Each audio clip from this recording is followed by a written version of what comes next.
del Comité Científico Internacional, Alain Llano.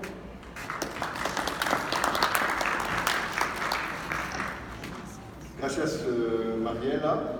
I'm also very honored that Richard Parker has accepted to give a keynote inviting lecture in this last Congress, especially that I've met Richard long time ago, and we started to meet in the HIV conferences. I think it was in Amsterdam or in Berlin, and both of us were young and handsome at that time, and we were students of John Gagnon, to whom I want to remind the memory, who taught us sociology, sexual script theory, and etc.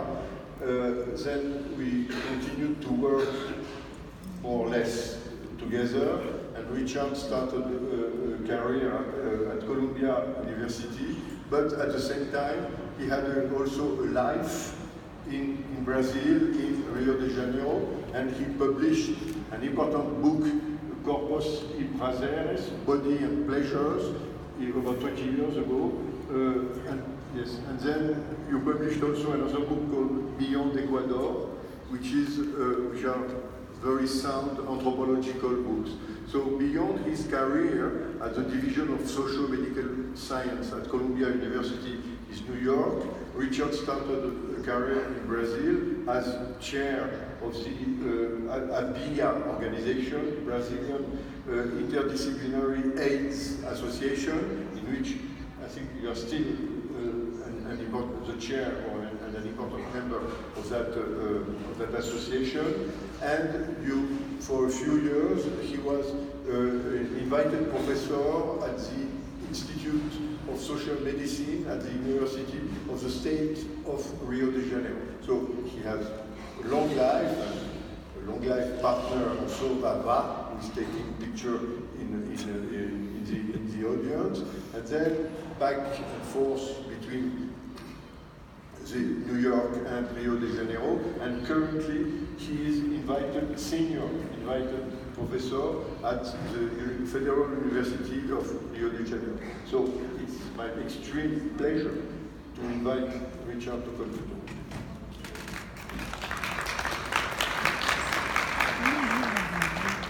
Thank you, Mariela and Alain, for those very generous introductions. I'm going to start by asking forgiveness. I have packed far more into this presentation for half an hour than it is possible to do in half an hour. This is still a work in progress, so it's partially unfinished in many ways, and I appreciate your patience with any confusions that I may present. Basically, what I want to try to do is to build on work that we've been doing now in Sexuality Policy Watch for nearly 20 years. And I have to acknowledge my close collaborators, Sonia Correa, Gloria Cariaga, Ross Pacheski, and a wide range, Kenneth Camargo, a wide range of many other people who've been involved in this work. Basically building on a number of waves of research that SPW, Sexuality Policy Watch, has done. Whoops, I'm going in the wrong way. What do I need to do? Okay. Building on a series of projects that SPW has done that combine archival research with discourse analysis, ethnographic case studies, visual methods, and digital storytelling, and a good deal of eyewitnessing for those of us who've been around these fields for 40 years. We're trying to develop an overarching analysis of some of the trends that have shaped sexuality and sexuality politics globally over the course of the past 4 decades, which is basically the time period that's contemporaneous, if you will, with what we think of as kind of high globalization. Globalization has been going on for a long time, but it intensified in a profound way in the 1980s with huge impacts on almost everything else in our lives. And so that's a kind of backdrop for some of the arguments that we want to present here. We're also trying to tell a story that links a number of things that aren't all that often linked together, I think. Macro geopolitical forces certainly are part of our story. A focus on social movements, both social movements that I think most of us in this room would think of as positive social movements, progressive social movements, but also social movements that are not so progressive, that are conservative, reactionary, and dangerous. Links also with cultural frameworks and meanings, including some big cultural frameworks and meanings, and with institutional structures, institutional systems. And together, these different elements link together, we think, in shaping debates and practices related to sexual health and sexual rights in global arenas over the course of the past 4 decades. I think there are at least 4 important moments in this history. They don't map exactly onto the decade from 1980 to 1990 or 1990 to 2000, but they are roughly 10 years long, just a little less perhaps. The first of these that I want to call attention to is the emergence of health and human rights as intersecting frames addressing issues related to sexuality during the 1980s and the 1990s, especially from 1985 to roughly 1992, 1993. The discourse around health and human rights began to take shape, and I'll say more about it momentarily. Then the second moment, the articulation of a new concept of sexual rights, called with that terminology, from the mid-1990s through the early 2000s. The third is the development of growing global social movements, and what's especially important is that they're global. There were social movements before this time related to sexuality, but they start to articulate transnationally much more actively in the 2000s, roughly 2001, 2002, running forward to 2010, 2012. The LGBT movement, the feminist abortion rights, reproductive rights movement, the movement of people living with HIV and other AIDS activists, the sex worker movement, increasingly the trans movement, take shape globally, articulate globally during the period from roughly 2002, 2003 to the early 2010s. And finally, the growing backlash against sexual rights frameworks on the part of conservative and extreme right-wing political movements since the early 2010s, and especially in the mid-2010s, with the wave of populist political figures elected around the world. Okay, so the emergence of health and human rights in the late 1980s and early 1990s. I think there are at least 2 especially important forces that need to be thought about here. The first is the emergence of the HIV epidemic. Anyone who was at Gary Dowsett's excellent talk yesterday has some sense of just how complex this politics is, because he described it quite brilliantly, I think. And one of the things that was especially important about that was an initial attempt to articulate an idea of human rights as related to health and especially related to sexuality, even though not always articulated in those terms. It was actually much more frequently described as stigma and discrimination. And human rights was only gradually towards the end of the 1980s began to be discussed as a way of thinking about and responding to these issues. Betinho, the Brazilian social movement leader and person living with HIV in 1988 gave, I think, the first talk that actually articulated AIDS as a human rights issue in a talk he gave at the Faculty of Law of the University of Sao Paulo. And shortly thereafter, people like Jonathan Mann began to articulate the idea of human rights as well on a global stage. And it was linked to especially sexual stigma and sexual discrimination and the discrimination of non-normative sexualities and genders. That was the way the AIDS movement began to sew together this notion of health and human rights.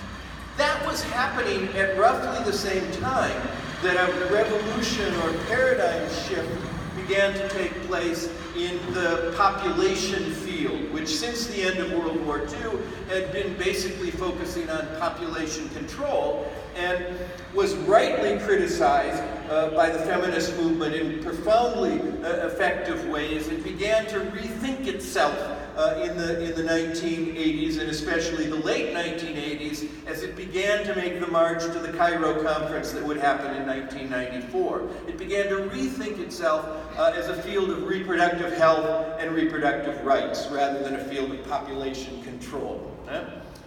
There was also a big macro factor that I think was important, and we failed to realize just how important it was, which was the end of the Cold War period, the breakup of the Soviet countries in the Soviet bloc, the fall of the Berlin Wall, and an end to a certain kind of militarism that had dominated the world between the end of World War II and the end of the 1980s. And that militarism was also fundamentally linked in important ways to a kind of culture of machismo and of aggressivity that created a backdrop for policies which legitimated certain kinds of approaches and excluded others in ways that I think are important and that I'll come back to later in this talk.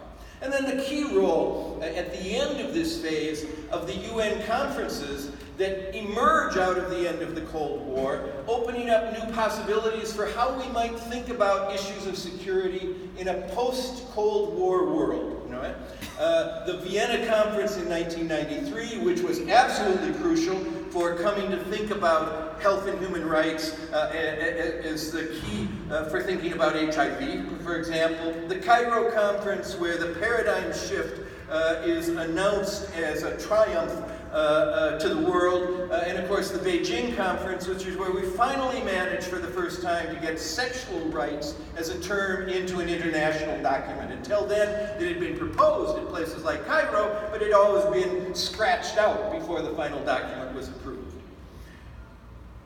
Now, there were key advances during this period. Obviously, a gradually growing integration of work related to HIV and AIDS and reproductive health and rights, with sexuality being the point of intersection for bringing those two fields together. The field of health and human rights is a meaningful umbrella in which work under these previously disparate arenas could be accommodated and nurtured. The journal Health and Human Rights was founded in 1994 at the end of this period, or the beginning of the second period that I'm discussing. The Harvard Center on Health and Human Rights was founded in 1993, if I'm not mistaken. There was a significant expansion, largely funded through AIDS research dollars, for research on sexuality, sexual practices, sexual cultures, and communities. As we were talking earlier this afternoon, new emphasis on surveys of sexual behavior, but also a kind of social constructionist critique of essentialist assumptions in much sexuality research that emphasized as well meanings, practices, cultures, communities in ways that were important. And all of these things took off in a new way in the 1990s, and in a new climate again of kind of innovation, reaching the end of the millennium, ways in which in a post-Cold War world we could reinvent the idea of development globally and reinvent global communities and networks.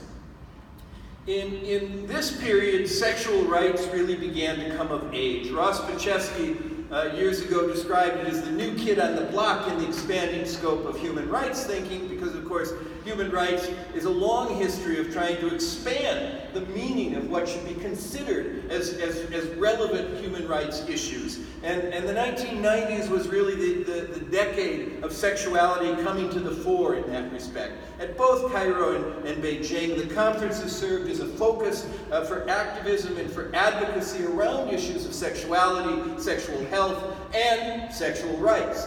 It was hard to get sexual rights language into the official documents, as we know, but civil society organizations, activist groups around the world, both in HIV and AIDS and in reproductive health and reproductive rights movements, continued to push the envelope in relation to these issues.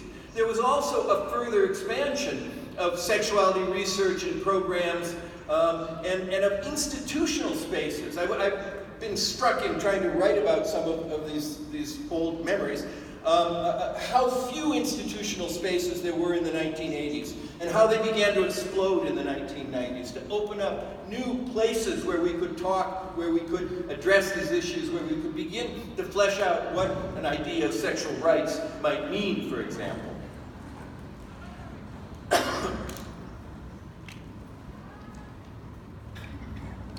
So some of the key advances during this period, well, one, we should wave the WASP flag just a little bit. The key role of the WASP Declaration on Sexual Rights that was articulated in 1997 and revised and further developed in 1999, and that was a really important step in trying to flesh out. I mean, the first thing you do when you start talking about sexual rights to people who don't relate to that concept very much is they want to, well, what is it?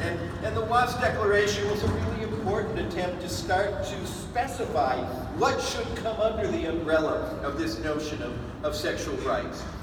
There was an equally important, huge role of HIV treatment access activism, especially after 1997, in making a concern with sexual rights linked to a concern with issues of global equity. The absolute inequity of extremely expensive medications that would be available only to people in rich countries and only to people in rich communities in those rich countries, thus making the lives of people who were unlucky enough to be born anywhere else or to live in any other kind of social circumstance insignificant, meaningful, and expendable. The notion that every life matters. And that had to be a point of departure for global solidarity around the politics of sexuality was profoundly important in the late 1990s. The gay movement in many ways around the world led work in this area. But the thing that was most important was that it moved beyond any one particular identity group or a politics of identity to really develop a politics of solidarity. And the politics of identity merges with the politics of solidarity, I think, in the build-up to the UNGAS Declaration of Commitment and the Doha Declaration on TRIPS and Public Health in 2001, which in some ways is the closing year of this second chapter that I think we want to look at. Then, in the 2000s and 2010s, a growing range of diverse global sexual and gendered social movements emerged. Feminist movement working on abortion and reproductive rights transnationally, LGBT and sometimes TQI persons and activists working also globally, people living with HIV and other AIDS activists, sex worker activists, most recently trans women, trans men activists, and sometimes intersex activism, a number of global movements around sexuality and gender issues. And around emancipation in relation to these issues became especially important over the course of the 2000s. Yet these global networks frequently operated and developed along relatively distinct tracks. If we had achieved a kind of global alliance around treatment activism at the end of the 1990s and the beginning of the 2000s, at the time of the UNGAS Declaration, for example, moving forward from UNGAS, we saw far too many of the old patterns of the global capitalist system, of a series of conflicts and contradictions that separated groups out in relation to solidarity began to return over this period. I think it's not entirely an accident. If we had had a slight window of freedom in the 1990s from the militarism of the Cold War, we went back to militarism exactly in between the UNGAS Declaration of Commitment and the Doha Declaration in June of 2001 and November of 2001. September 11th happened. The United States charged itself up for its war on terrorism, pulling all of its allies into a remilitarization and the kind of militaristic machismo that was the mode of operation for so much of international relations prior to the 1990s came charging back in a new perverse kind of way, and became the backdrop for many of the things that would happen in the 2000s, and I think the stimulator for many of the things that will happen are happening now around us in the 2010s.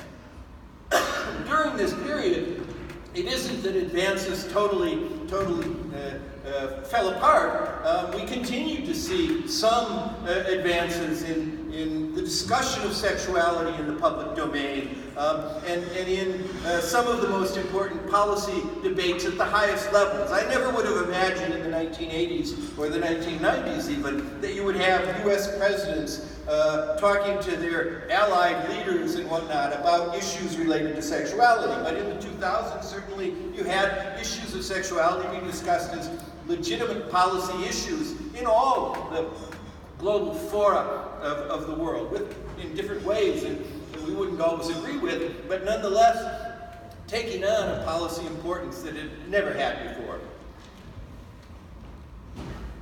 But the context in which that takes place moved radically after 9/11, with the remilitarization of global politics under the rubric of the war on terrorism. And global solidarity between North and South increasingly falters and fails to truly transform existing trade relation systems and intellectual property regimes, which, by the way, are the Achilles heel of efforts to try and make treatment access a reality for everyone who needs it in the world, a world which is far from ending AIDS, of course. Scale-up of the global AIDS response, which comes to fund a large part of global service provision related to sexual health, increasingly relies on the re-biomedicalization of the response to the epidemic as opposed to rights-based responses, and becomes a key source of financial support for faith-based organizations and evangelical Christian expansion.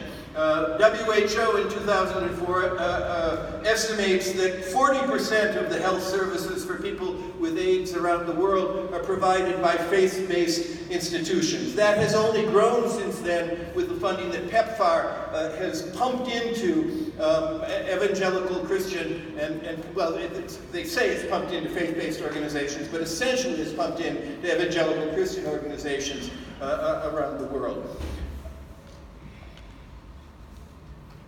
In the 2010s, then, it perhaps is not so surprising that what we've begun to see is a backlash against sexual rights frameworks led by extreme right-wing movements, starting as early as 2012, 2013, but especially expanding after 2015, 2016.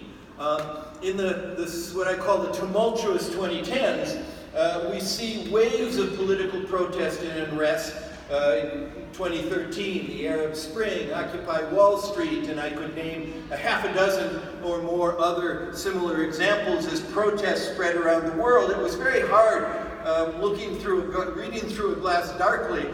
It was hard to understand where some of those things were going, and in fact, many of them expired in ways that I think left us feeling unsatisfied. And on their heels, what we began to see was a resurgence of populism and neo-fascism with the rupture of liberal democracies around the world, as the work of people like Manuel Castells have analyzed. Attacks on sexuality, gender nonconformity, sexual and reproductive rights, and the communities and movements that have defended these kinds of issues became perhaps the single most important idiom for expressing right-wing rage, almost always linked in complex ways to racism and ethnic discrimination. Even though that linkage hasn't been adequately examined yet, it is almost always present in the way in which populism and neo-fascism has expressed itself in countries around the world, such as the two that I am associated with, the United States and Brazil, where with slightly different time frames, both of these things have been raging. There have been continued advances during this period, but they've also given way to serious setbacks. I don't want to say that we haven't achieved anything. Obviously, there have been victories for key issues such as marriage equality and for fighting against homo and transphobia, stigma, and discrimination in many countries.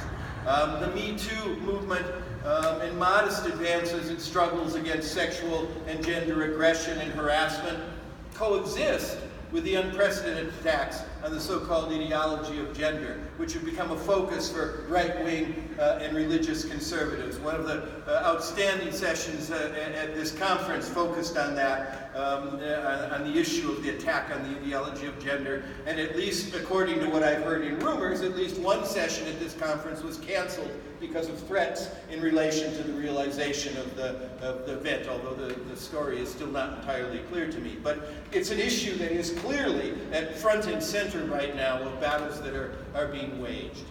We've also seen the almost complete biomedicalization of the global AIDS response, which is transposed into promises of the end of AIDS, specifically in 2030, just to meet nicely with the UN development goals, after all, but which is effectively a smokescreen covering up the continued suffering of millions of people who don't have access to HIV treatment in poor countries, the continued suffering of millions of people who have second-class access to outmoded medications in poor countries because the intellectual establishment thinks that they're good enough, even though the side effects that they suffer are terrible, and deaths continue to happen, even in places like Brazil, where there's supposedly universal access.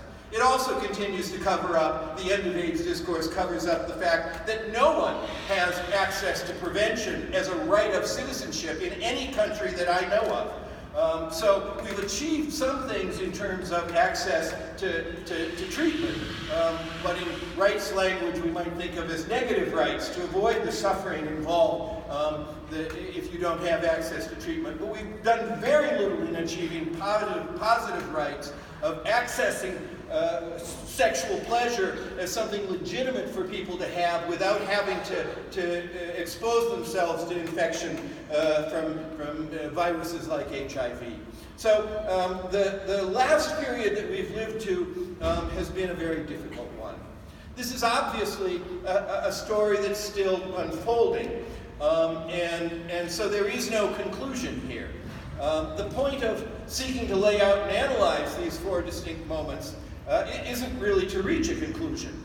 At some level, it's to seek to develop an analytic framework that we might use to try and think about the predicament that we find ourselves in, as well as to think about strategies that we might work toward going forward in such dark times. It's also to help us try to define the elements that need to be integrated methodologically and theoretically. We can't think about sexuality only in terms of sexual practices or sexual behavior, and not even in terms of the meanings and communities associated with sexuality. It has to be linked and thought about in relation to those macro forces, in relation to social movement struggles, both on the right and on the left, in relation to broader cultural frameworks, metaphors, meanings, and in relation to the social structures, the institutional systems that create both barriers and possibilities for responding to these kinds of issues. It also, I think, this is an ongoing theme. I'm hardly the first person to mention this at this conference, but it also emphasizes for us the incredibly urgent need for building alliances and coalitions among the diverse constituencies that come together under the WAS umbrella. If we don't work together to fight against the kinds of oppression that are being unleashed around the world right now, none of us will be safe whatever advances we may have had in achieving pleasure as a right will be under constant threat by the dangers that are being unleashed around the world, I fear. In any event, the goal was to try to raise these issues for us to think about, and thank you for your patience.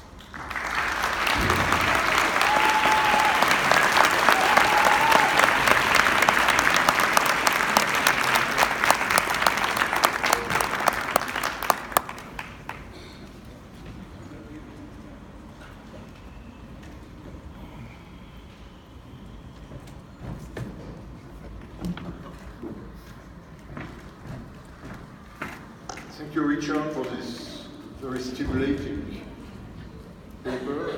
We have about 5 minutes because he didn't use all his time.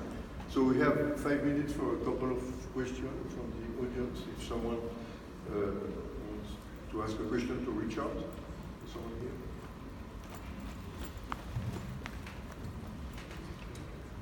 Hola, bueno.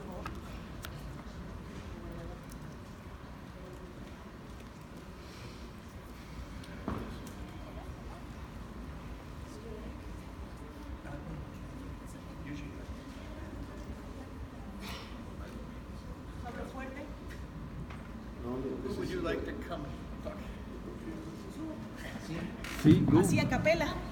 Ahí está. Ok. Funciona. Hola, buenas tardes. Soy Erika Copca, soy de México, de la ciudad de Querétaro, un estado pequeño en este país. Me da mucho gusto escuchar esta plática, porque justo todo lo que hemos estado escuchando son como los avances que se han tenido. Sin embargo, yo no había escuchado si realmente había una red que estuviera trabajando justamente con estos grupos de derecha o de ultraderecha que también están avanzando fuertemente. En mi estado hace unos meses se dio una plática en un foro para 1000 personas en el cual hablaban justamente de esa ideología de género, ¿no?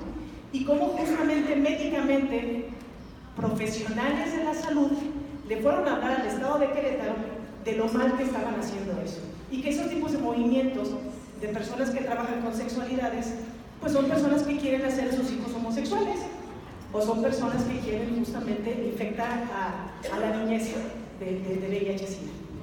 Entonces creo que realmente estos foros, y este foro y esta plática final que estoy escuchando, pues serviría mucho para justamente poder hacer redes y seguir avanzando, porque ya nos están alcanzando y creo que la gente, por mucho miedo, se esconde, porque no sé en los demás países, pero en mi país los activistas mueren por estar luchando por eso. Entonces, muchas gracias.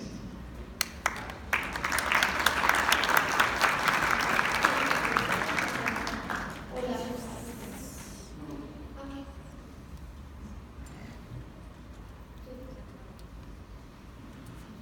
Buenas tardes. Muchas felicidades a Richard por una excelente exposición. Quisiera que pudieras profundizar un poco más en esta articulación que estás planteando de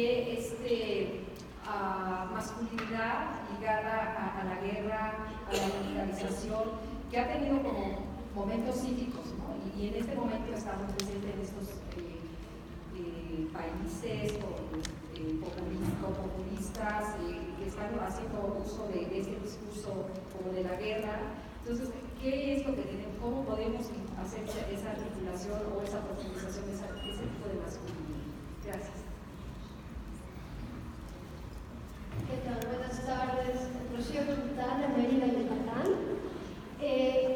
Habló sobre muchas contradicciones que separaron a los activistas en el año 2010. Quisiera ver si puede profundizar en estas y luego al final señala que es importante hacer un llamado a que hagamos alianzas en la actualidad para hacer frente a este movimiento. ¿Qué es lo que en este momento respecto al 2010 nos está impidiendo hacer estas alianzas? Porque yo veo como una indefensión aprendida de todos, como que hablamos de la derecha, pero como que nos quedamos hasta ahí y no veo acciones más vinculadas. One more question.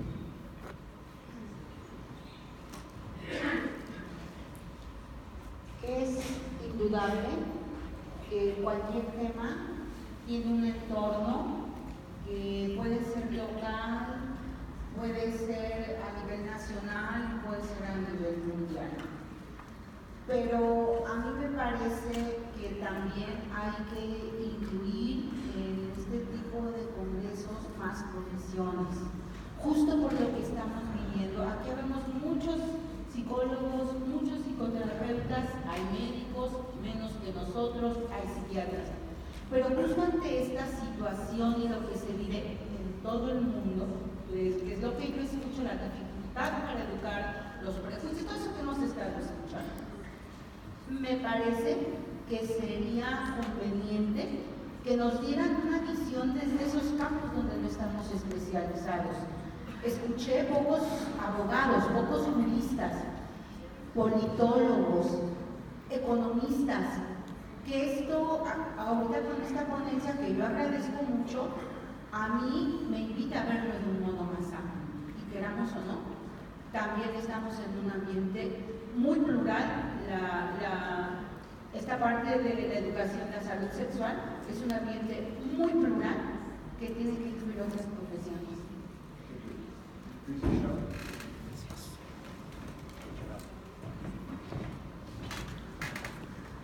Many good points and not enough time to respond to all of them. Yes, I think it's important to say, I don't want to be misunderstood. I think we've had huge gains. HIV treatment is the most obvious example, but it took us 20 years to treat 50% of the people who need it around the world. So there's obviously something that blocks that success. For the UN and other agencies to tout it as the end of AIDS is not only myopic, it's simply, it's almost genocidal.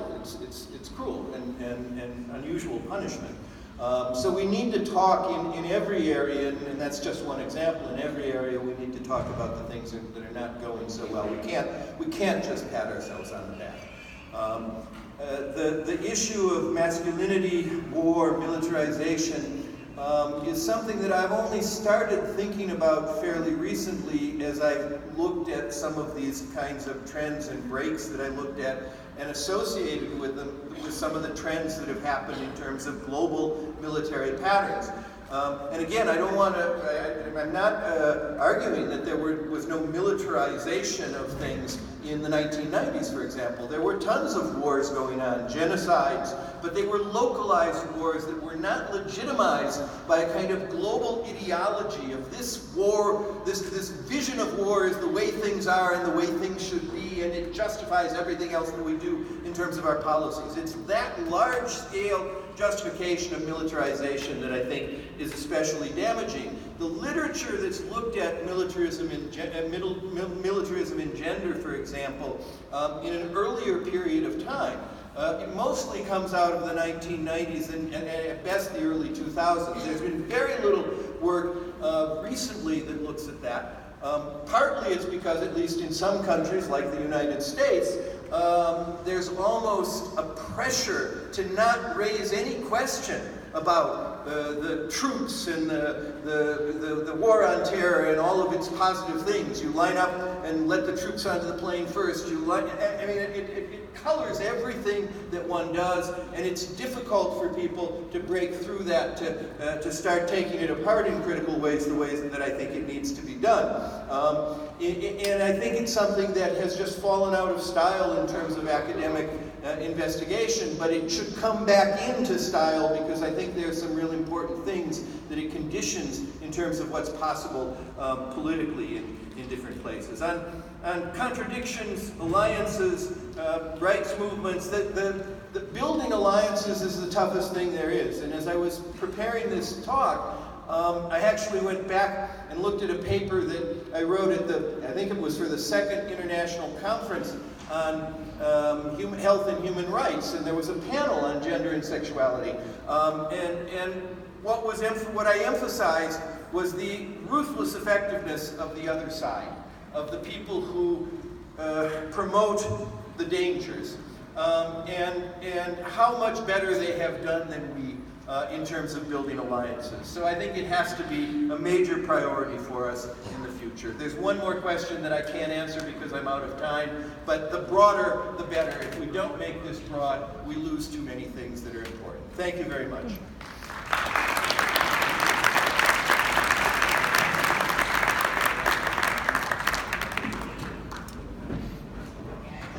Bueno, agradecemos que la sala se haya llenado porque realmente esta sesión lo merece. Creo que esta conferencia excelente nos ha hecho reflexionar sobre muchas cuestiones que tenemos que tener en cuenta en el análisis de la historia de estos procesos y de cómo se están viviendo en estos momentos. Y especialmente en nuestro continente americano están pasando cosas muy graves. Y este análisis que se hace es muy profundo, es muy integrador y nos está llamando a elaborar herramientas y a articular verdaderas alianzas que se muevan para que las cosas cambien. Es verdad, ahora estamos viendo la situación de Ecuador, Argentina, Brasil, muchos otros lugares, Europa, el renacer del neofascismo. Por todas partes están pasando cosas muy graves que afectan nuestros trabajos y no podemos dejarlo pasar.